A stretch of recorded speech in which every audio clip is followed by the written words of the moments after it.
Ladies and gentlemen, let me start with a truth that might sting a little. Some of you are not tired because you're busy. You're tired because you're in a full-blown conversation with demons you were supposed to silence years ago. Yes, I said demons. Not the kind with horns and tails, but the kind with voices.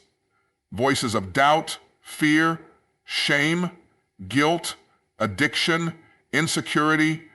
Voices that whisper, you'll never make it. Voices that say you're not good enough, and instead of casting them out, you've pulled up a chair and started arguing. Don't negotiate with destructive voices. This statement may sound simple, but it carries a profound truth that separates those who rise from those who remain stuck. Destructive voices come in many forms.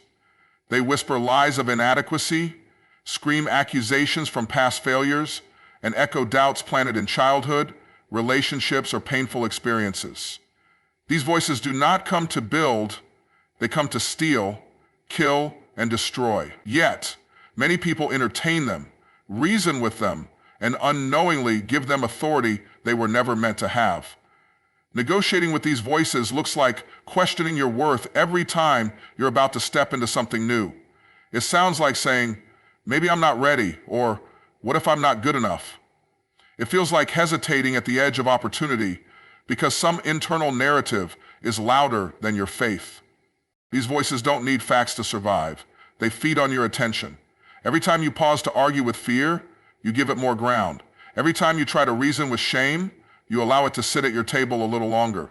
And every time you let guilt ask questions you've already answered, you reopen wounds that were meant to heal. The danger of negotiating with destructive voices is that you begin to trust them more than you trust the truth. You start aligning your decisions with the voice that says stay safe instead of the voice that says step forward. This internal dialogue becomes a form of self-sabotage disguised as caution. You'll start talking yourself out of dreams, relationships, ideas, and goals. Not because you're not capable, but because you've been having the wrong conversation with the wrong voice. You were never created to plead your case before fear. You were built to walk in power, love, and sound judgment. The moment you begin defending your right to succeed, to grow, or to believe again, you've already allowed fear to act as judge. And fear doesn't play fair. Neither does shame, neither does guilt. Their only goal is to delay you long enough for you to give up. Destructive voices are not there to be explained away. They are meant to be evicted. But eviction requires clarity and authority. Clarity that says, I don't have to feel ready to be chosen. Authority that declares, I don't have to argue with lies when I know the truth. Your mind is a battlefield, and every conversation you have internally either fortifies your calling or weakens your confidence. There is no neutral ground.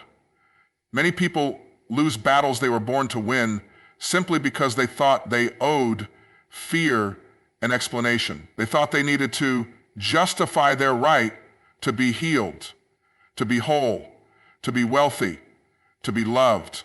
They try to make peace with a voice that only understands war. But destructive voices are not interested in peace. They thrive on your delay. And delay leads to defeat.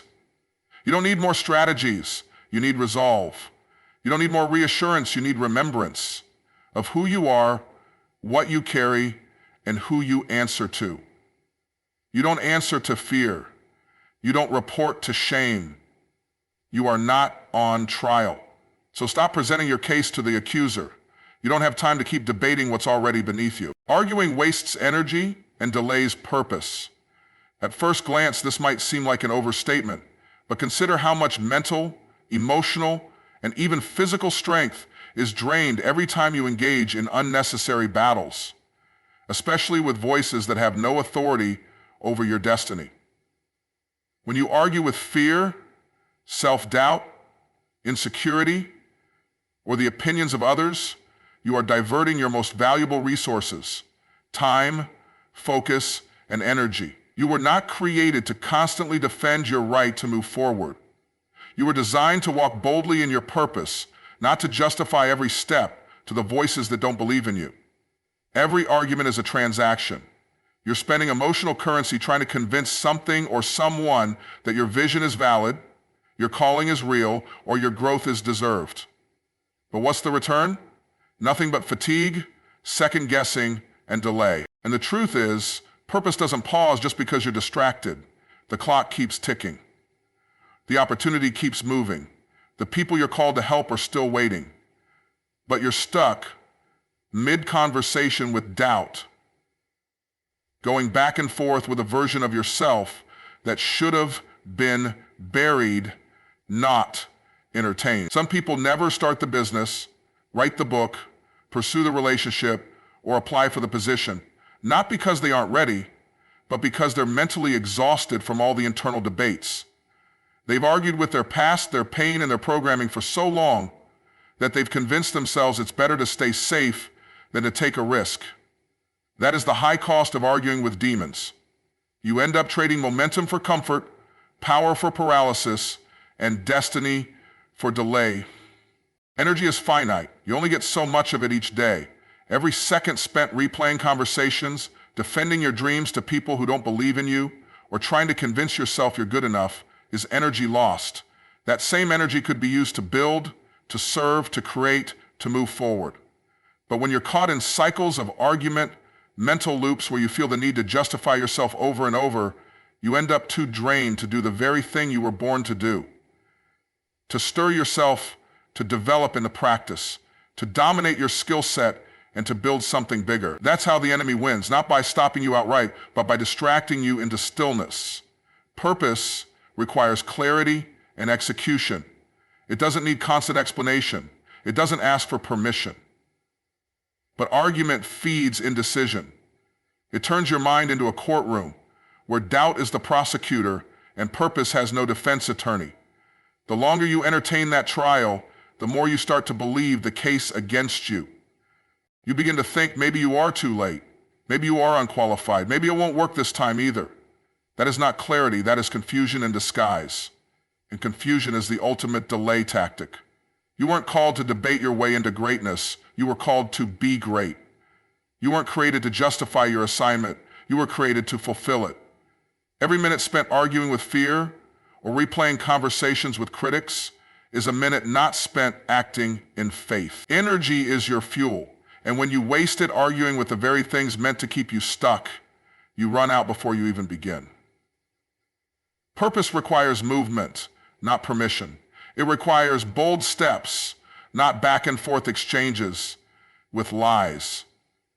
Arguing is the enemy's strategy to keep you too busy to build, too tired to try, and too delayed to. Breakthrough comes from decision, not discussion. That truth alone could shift the trajectory of your life if you let it sink in. Many people spend years talking about change, praying for breakthrough, waiting for a sign, and asking others for confirmation, but never move because they confuse clarity with comfort. They think once they feel ready, then they'll act. But the reality is, breakthrough never waits for convenience. It responds to commitment. It shows up the moment you decide, not when you're done discussing. There's nothing wrong with being thoughtful, with seeking wisdom, with weighing your options. But if you're constantly caught in cycles of conversation, going over the same fears, doubts, and scenarios, you're not discerning, you're delaying. You're mistaking busyness for progress. Discussion often becomes a stall tactic, a way to avoid the discomfort of decision. But no matter how long you talk about your next move, your life won't change until you make it. There's a powerful shift that happens when you move from "I hope I can" to "I've decided I will." That's when doors open, not because the world suddenly changes, but because you change. Decision gives direction. It tells your mind where to focus. It commands your emotions to follow. It sets your actions in motion. The moment you decide, you start creating momentum. You stop waiting for validation and start walking in vision. Some people are stuck not because they lack opportunity, but because they refuse to make a decision. They're waiting for someone to guarantee success before they commit. They want to be 100% sure to work before they try. But that's not how breakthrough operates. It honors boldness, not perfection. It rewards movement, not meetings. You can spend your whole life in strategy sessions, vision boards, and prayer circles, but until you take a step, nothing changes. Discussion feels safe. It gives the illusion of progress. You're talking about the idea, reviewing the plan, replaying the what-ifs, but all the talking in the world can't replace the power of a single act of obedience. The moment you decide, this is who I am now, this is what I'm doing, this is where I'm going, you draw a line in the sand. And that line becomes the boundary between who you've been and who you're becoming. The challenge is, that decision requires courage. It forces you to move without knowing every outcome. It demands faith over facts. But every breakthrough is on the other side of a decision you've been avoiding. You don't need another opinion, you need to choose. You don't need more options, you need resolve. When you finally make the decision, you activate a new level of power and clarity.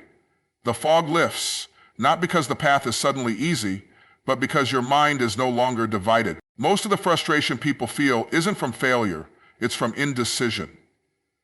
They haven't failed, they've just never fully committed.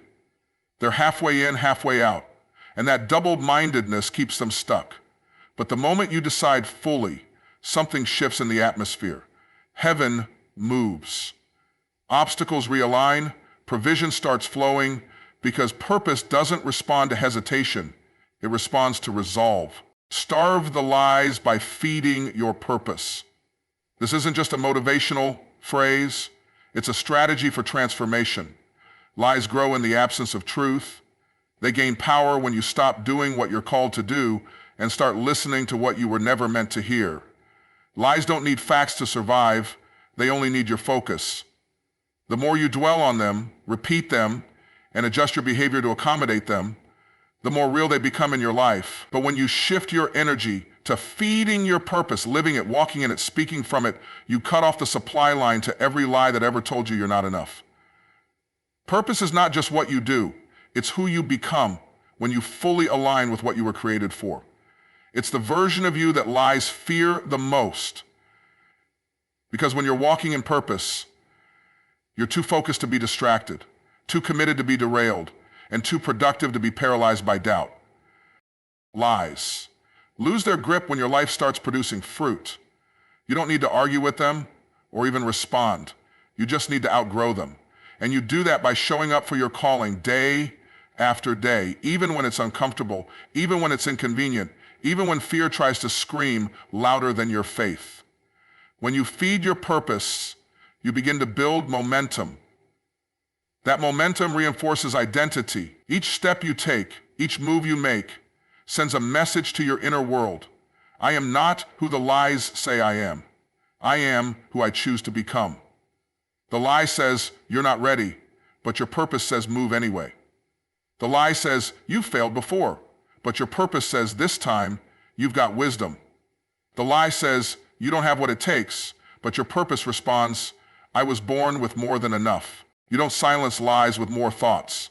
You silence them with action, with evidence, with results. And the only way to create that evidence is to consistently walk in what you know you were built to do. Every time you put energy into doubt, you're taking energy away from purpose. Every time you pause to explain yourself to fear, you're losing a chance to grow. You can't serve two masters. You can't feed fear and expect faith to grow. You can't water insecurity and expect confidence to bloom. If you want to starve the lies, you have to feed your purpose until there's no room left for anything else. That means investing in your growth, taking aligned action, surrounding yourself with truth tellers, and staying rooted in vision. The voice of the lie will always be present. It doesn't disappear, but it becomes irrelevant when your life is louder than your doubt. You've spent too long negotiating with lies that have never produced results. Shift your focus. Put your hands to work. Build what you've been dreaming about. Serve who you've been called to reach. Create what only you can create. In the doing, the noise fades. In the becoming, the lies starve. And the more you feed your purpose, the more you'll realize you never needed to argue. You just needed to act. E.t. results speak louder than rebuttals. In a world full of opinions, criticism, and unsolicited advice, it's easy to get pulled into the trap of trying to explain yourself. People will doubt your dream, question your motives, and challenge your vision. You'll be tempted to respond, to defend, to argue, to prove them wrong with words. But the truth is, the most powerful response isn't your explanation, it's your execution. It's not what you say to your critics that silences them. It's what you build, what you accomplish, what you produce. Let your results speak for you, because results never lie. There is a freedom that comes when you decide that you don't owe everyone an explanation. Not everyone needs to understand your process. Not everyone will support your journey. Some will misunderstand your mission. Others will mock your methods. And if you spend all your energy trying to explain why you're doing what you're doing, you'll burn out before you even reach the first milestone. Words can't change every mind, but results have a way of shifting the narrative. Results turn mockery into respect, silence critics, and validate your efforts without a single rebuttal. Too often, people get caught in cycles of defense, trying to justify their growth, their boundaries, their progress. But here's the truth. Growth is not up for debate. Your vision is not a courtroom case waiting to be proven. Your dreams don't need to be approved by those who lack the capacity to see what you see. And if you keep stopping to address every doubter, you'll never build the legacy you were born to leave. Time spent arguing is time stolen from building. You don't need to fight battles with words when you have the power to win them with action. Every time you take a step forward, every time you produce fruit from your faith, every time you turn an idea into something tangible, you are speaking volumes without saying a word. That's the kind of communication that changes minds. That's the kind of testimony that shifts atmospheres. You don't have to clap back at critics. You don't have to write long posts defending your decisions. Just keep working, keep building, and let the outcome be your answer. Let the finished product be the proof. Let the impact be the evidence. Rebuttals are often emotional, reactive, and temporary, but results are steady, unshakable, and undeniable. You can't argue with success. You can't discredit transformation. You can't dismiss fruit when it's growing in full view. That's why the greatest revenge is success, and the greatest rebuttal is results. If you've been attacked, misunderstood, or questioned, resist the urge to go back and forth. That's a distraction in disguise. Instead, use that energy to focus, to level up, to stay in alignment with your purpose. Critics thrive on attention, but when you shift your focus to results, you take away their power. People may doubt you in the beginning. They may laugh at your process, question your pace, or mock your vision. But keep moving, keep producing, keep showing up. Because the same people who once dismissed you will one day have to acknowledge you, not because you argued, but because your results made it impossible to deny what you've become. You were made to demonstrate, not debate. That statement is a reminder, a charge, and a correction all at once. Too many people spend their lives trying to prove a point with words when they were born to prove it with action. Debate invites you into circles of endless conversation, endless defense, endless waiting for someone else's approval. Demonstration, on the other hand, moves with clarity. It says, watch me. Not out of pride, not out of arrogance, but out of conviction. When you know who you are and what you carry, you stop trying to convince others with explanations and start showing them with evidence. There's a difference between knowing and proving. People who are unsure try to prove. People who are rooted simply show. You don't need to get entangled in every argument about what you're doing, why you're doing it, or whether or not you're qualified. If you've been called, if you've been assigned, if you've been equipped, then your life is the answer. Not your voice, not your opinions. your fruit. And fruit doesn't argue. It just grows. It feeds. It multiplies. It testifies. Debate is often a trap. It disguises itself as intellectual engagement, but most times it's a subtle attempt to keep you from moving. You get caught trying to explain vision to people who weren't given your eyes. You try to justify your calling to people who were never meant to understand it. And while you're going back and forth, the mission suffers. Your time, your energy, your creativity stalled. All because you entered a conversation you were never meant to have. You weren't built to argue with fear, insecurity, critics, or even your own past. You were built to demonstrate victory over them, not by denying their presence, but by outliving their influence. Demonstration is about producing undeniable results that speak for themselves.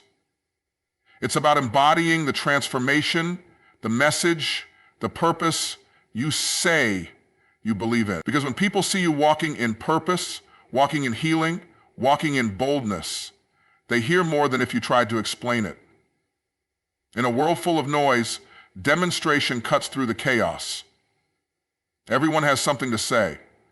Everyone has an opinion, a take, or rebuttal. But few have the discipline to stay silent and build. Few have the strength to let their results speak without demanding attention. And that's the power of demonstration. It doesn't beg to be heard. It commands attention through impact, through consistency, through truth lived out in real time. You don't need to enter every discussion. You don't need to respond to every challenge. Let your business speak. Let your discipline speak. Let your peace, your generosity, your consistency speak. People don't follow noise, they follow results. They follow clarity. They follow evidence. And if you really want to change minds, don't argue. Transform, don't convince, create.